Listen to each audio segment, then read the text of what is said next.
Subscribe करते वक्त bell icon को जरूर प्रेस करें जिससे लेटेस्ट एजुकेशनल वीडियोस का नोटिफिकेशन आपको मिलता रहे।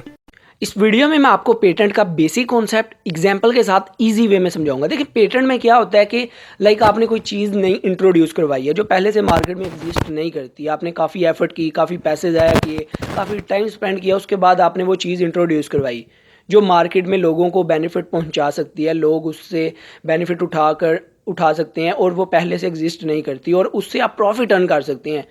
तो आप चाहते हैं कि यार इसको कोई और कॉपी ना करे, तो आप क्या करते हैं, उसको पेटेंट करवा लेते हैं। पेटेंट का मतलब ही ये है कि आपने जो कोई नई चीज़ इंट्रोड्यूस करवाई है, कोई इन्वेंशन है, आपने कोई बुक लिखी है, आपने कोई मशीन क्रिएट की है, जैसे कोरोना चल रहा है, आपने कोई नया मास्क इंट्रोड्यूस करवाया जिससे लोगों को बेनिफिट हो रहा है, आपने कोई नया सॉफ्टवेयर लॉन्च कर दिया है, कोई आपने म्यूज़िक, कोई फिल्म, कोई वीडियो आपने बनाई है, कुछ पेंटिंग्स हैं आपकी, कुछ सॉफ्टवेयर हैं आपके।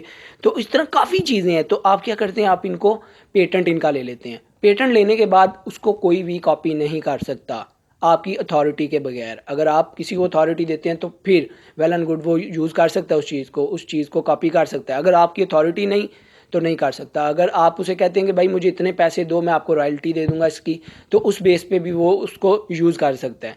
तो आपकी अथॉरिटी के बगैर कुछ भी नहीं हो सकता। अगर आपने पेटेंट लिया उस चीज़ का, अगर आपका कोई आइडिया है तो उसका भी आप पेटेंट ले लें। तो ये छोटा सा कॉन्सेप्ट था इसका। आई होप आपको क्लियर हो चुका होगा। वीडियो अच्छी लगी हो तो सब्सक्राइब और लाइक करना मत भूलिएगा। अपना बहुत ख्याल रखिएगा, दुआओं में याद रखिएगा। Good bye.